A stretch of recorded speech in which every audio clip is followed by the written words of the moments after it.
Un faro antiniebla roto parece una reparación menor hasta que aparece el primer problema. El repuesto nuevo no encaja, una grapa del paragolpes se rompe, el conector queda tirante o, peor todavía, el faro funciona el primer día y una semana después ya tiene humedad por dentro. En el Chevrolet Onix, cambiar esta pieza no suele ser una tarea complicada, pero sí exige mirar con atención antes de desmontar nada, porque el faro puede ser el síntoma visible y no necesariamente la causa real de la falla. Tal vez recibiste una piedra en la ruta y la lente quedó quebrada. Quizás el faro se ve opaco, tiene agua acumulada o directamente dejó de encender. También puede ocurrir que uno de los dos antiniebla ilumine mucho menos que el otro. La reacción habitual es comprar un conjunto nuevo y retirarlo cuanto antes, pero esa prisa es justamente la que termina encareciendo el trabajo. Antes de pensar en herramientas, conviene distinguir qué está fallando.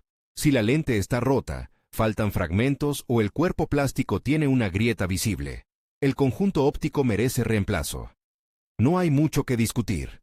Una abertura permite la entrada de agua, polvo y suciedad, y con el tiempo puede afectar tanto la lámpara como el conector. Pero si la lente está intacta y el faro no enciende, el problema puede estar solamente en la lámpara, si tu versión utiliza una lámpara reemplazable. También puede haber un fusible, un enchufe flojo, corrosión en los terminales, un cable dañado o una falla de alimentación. Esa diferencia importa mucho. Cambiar un faro completo no solucionará un conector sulfatado, y comprar una lámpara nueva no resolverá un conjunto que se llena de agua cada vez que llueve. Hay un detalle que suele confundir. No toda presencia de vaho significa que el faro esté destruido. Una condensación leve y pasajera, especialmente después de lluvia, lavado o cambios bruscos de temperatura, puede desaparecer al usar el vehículo. Otra cosa es encontrar gotas grandes, agua acumulada en la parte baja, marcas permanentes de humedad o una capa turbia que vuelve una y otra vez. Ahí hay una filtración real, normalmente causada por una lente dañada, una carcasa fisurada, una tapa mal asentada o un sello deteriorado. El cambio de faros antiniebla en Chevrolet Onix empieza bien cuando se confirma qué pieza necesita el auto y por qué. No es simplemente quitar algo roto y colocar algo parecido. El objetivo es que el nuevo faro quede firme, alineado, sellado y conectado sin tensión. Si cualquiera de esas 4 cosas falla, tendrás que volver a desmontar. El siguiente punto es comprobar si el problema es verdaderamente individual. Enciende los antiniebla con el mando correspondiente y observa ambos lados. Si uno no enciende y el otro funciona con normalidad, es razonable concentrarse en ese lado: lámpara, conjunto, conector o alimentación local. Si los dos dejaron de funcionar al mismo tiempo, la sospecha cambia. Es menos probable que ambos faros hayan fallado de manera idéntica y más lógico revisar el mando, un fusible relacionado, un relé según la configuración del vehículo o la alimentación general del circuito. No hace falta iniciar un diagnóstico eléctrico completo para entender esta idea. Una falla aislada y una falla simultánea cuentan historias diferentes. También vale la pena mirar el estado exterior del paragolpes. A veces el faro está sano, pero su marco embellecedor está roto, o alguna fijación interna fue dañada después de un roce leve. Desde afuera puede parecer que solo falta apretar una pieza, pero si el conjunto se mueve al tocarlo, vibra con el motor encendido, o queda hundido respecto del otro lado, probablemente haya un anclaje comprometido. Montar un faro nuevo sobre soportes rotos no arregla nada. Incluso puede hacer que el lente quede orientado de forma incorrecta o roce contra el plástico del paragolpes. Cuando llega el momento de comprar el repuesto, aparece el error más común: asumir que cualquier faro antiniebla de Chevrolet tiene que servir en cualquier Onix. El nombre del modelo no alcanza. Hay diferencias de año, generación, restyling, nivel de equipamiento, forma del paragolpes, diseño del marco, ubicación de los puntos de fijación y tipo de conexión eléctrica. 2 piezas pueden verse casi iguales en una fotografía y, aún así, tener pestañas distintas o un conector incompatible. Por eso conviene comparar más de un dato. Primero, el lado izquierdo y derecho no siempre son intercambiables.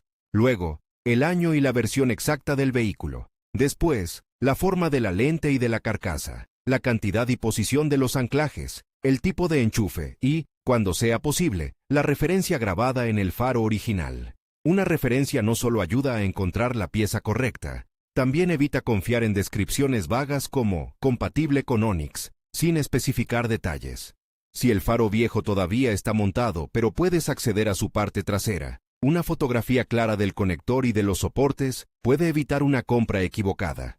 Si ya lo retiraste, llévalo como muestra o compáralo cuidadosamente con el nuevo antes de comenzar el montaje. Hay que observar el cuerpo completo, no únicamente el frente. La lente puede coincidir y los puntos de sujeción no.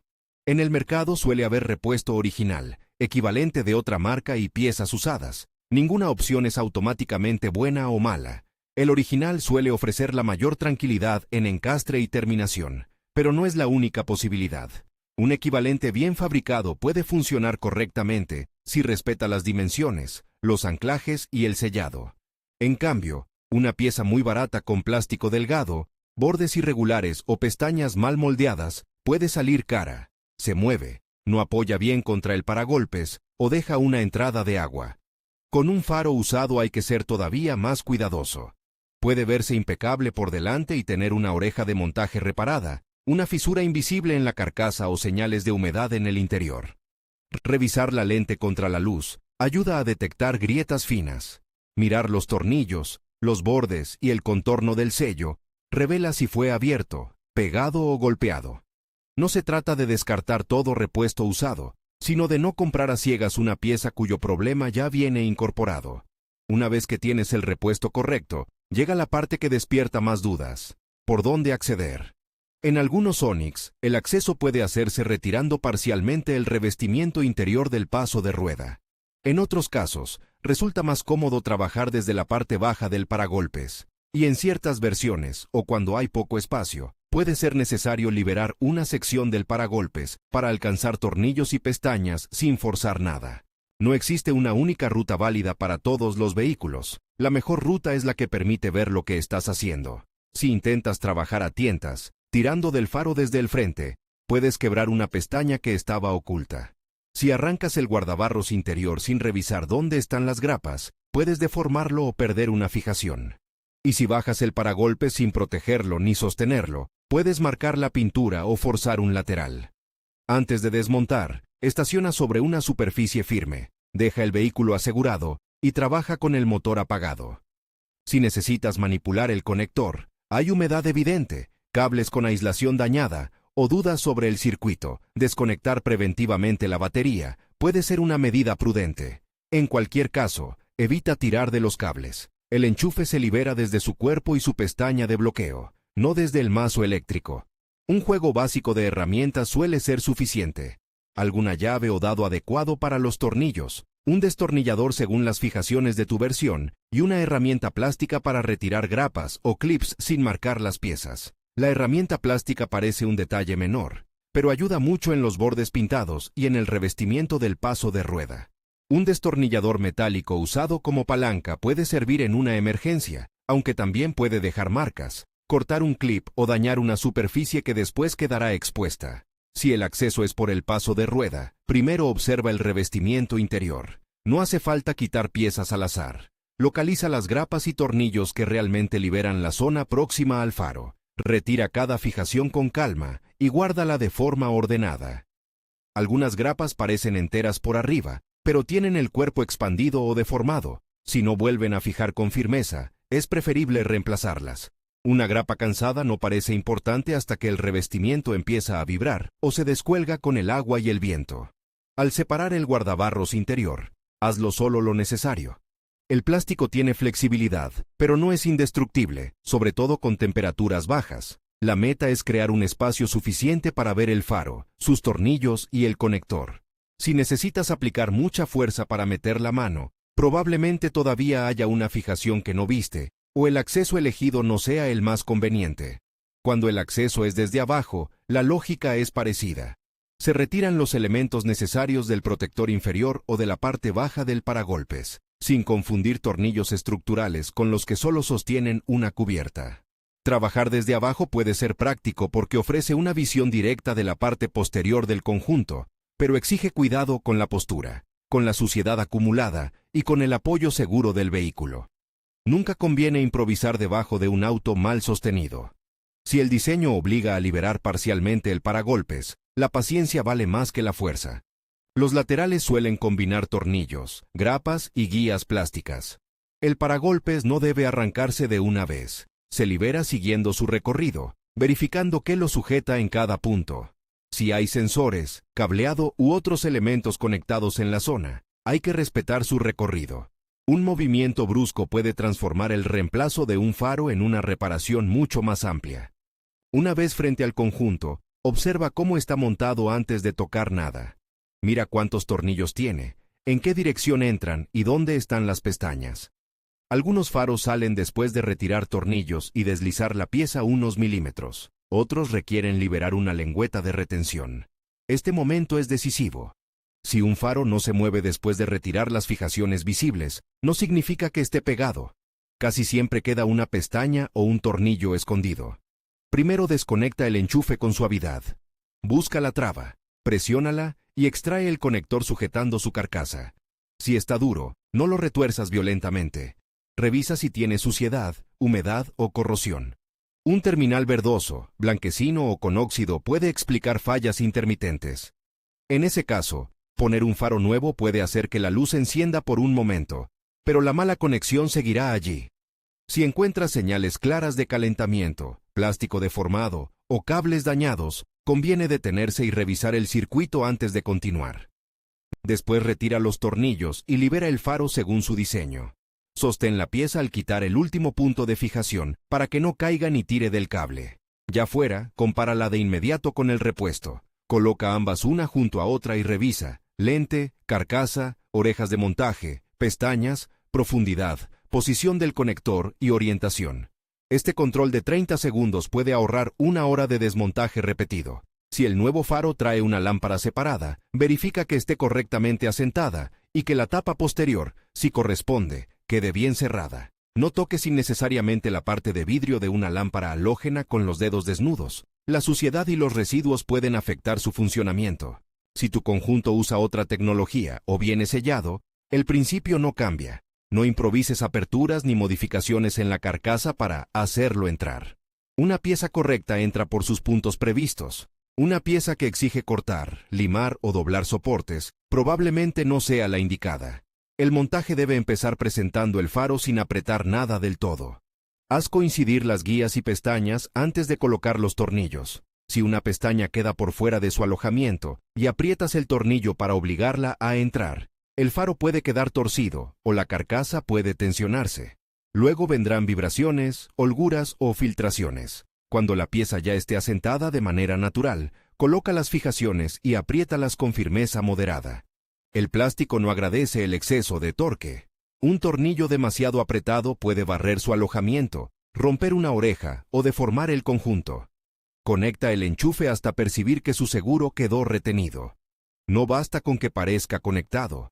Debe quedar firme, sin salirse al tocarlo y sin que el cable quede doblado en un ángulo forzado. Revisa también que el mazo no roce contra una parte móvil, un borde filoso o una zona donde pueda quedar atrapado al reinstalar el revestimiento. Aquí está el punto que convierte una reparación aparentemente simple en un trabajo bien terminado. Antes de cerrar todo, prueba el faro. Activa el mando y confirma que enciende. Pero no te quedes solo con esa prueba. Observa el color y la intensidad comparándolo con el otro lado. Una diferencia marcada puede indicar una lámpara distinta, una mala conexión, un faro de diseño diferente o simplemente que el otro lado también necesita atención. Si el vehículo permite usar antiniebla delantero y trasero de forma independiente o con distintas condiciones de encendido, verifica el que corresponda sin confundirlos. Después de la prueba eléctrica, mira el faro desde el frente. Debe quedar centrado en su abertura, sin hundirse, sin sobresalir y sin tocar el marco. Presiona muy suavemente alrededor del conjunto. No debería bailar ni hacer ruido. Un faro encendido pero flojo no está bien instalado. Las vibraciones terminan afectando fijaciones, lámparas y conectores. El cambio de faros antiniebla en Chevrolet Onix no termina cuando la luz vuelve a encender. Falta confirmar que el conjunto resista el uso real. Reinstala el guardabarros interior, la protección inferior o el paragolpe siguiendo el orden inverso, sin olvidar grapas ni tornillos. Cada fijación cumple una función: evitar vibraciones, sostener el revestimiento frente al agua y proteger el interior de la suciedad. Si sobra una grapa al final, no la guardes sin más. Es una señal para revisar qué punto quedó sin asegurar. Con todo cerrado, vuelve a encender los antiniebla y observa el vehículo a cierta distancia. Busca diferencias de alineación entre ambos lados. Los antiniebla no son luces para iluminar alto ni lejos. Deben proyectar de manera baja y controlada. Si uno parece apuntar claramente hacia el suelo, hacia un lateral o mucho más alto que el otro, revisa el asiento del faro y sus soportes. No siempre existe un ajuste independiente accesible, y forzar un mecanismo de orientación, sin saber cómo funciona, puede empeorar el resultado.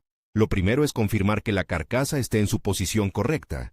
Una prueba nocturna ayuda a detectar detalles que pasan desapercibidos de día. Estacionado frente a una pared o en un lugar seguro, compara el patrón de ambos lados. No hace falta perseguir una precisión obsesiva si solo cambiaste una unidad y no alteraste los soportes, pero sí conviene comprobar que no haya una diferencia evidente. También escucha si aparecen vibraciones al circular por una calle irregular. Un ruido plástico en la zona del paragolpes suele ser una pista de grapa mal colocada, tornillo faltante o faro con juego. En los días siguientes, revisa el interior de la lente. Si reaparece condensación persistente o entran gotas, no ignores el problema esperando que se evapore solo. Puede haber una tapa mal cerrada, un sello desplazado, una fisura en la carcasa o un repuesto defectuoso. Detectarlo pronto permite corregir el montaje antes de que la humedad dañe el conector o la fuente de luz. La gran lección es que el faro antiniebla no se cambia bien por velocidad, sino por verificación. Verificar el síntoma antes de comprar. Verificar la compatibilidad antes de desmontar. Verificar cada grapa, pestaña y tornillo antes de forzar. Y verificar el encastre, el sellado y la iluminación antes de considerar terminado el trabajo. Si el faro nuevo no enciende pese a que el conector parece bien colocado, si ambos antiniebla fallan, si hay terminales quemados o si la humedad vuelve sin una causa visible, ya no conviene seguir reemplazando piezas al azar. Ahí el problema puede estar fuera del conjunto óptico, pero si elegiste el repuesto correcto, accediste sin violencia y montaste respetando sus fijaciones, el resultado debería ser simple. Un Chevrolet Onix con sus antiniebla firmes, secos, bien integrados al paragolpes y listos para funcionar, cuando realmente hagan falta.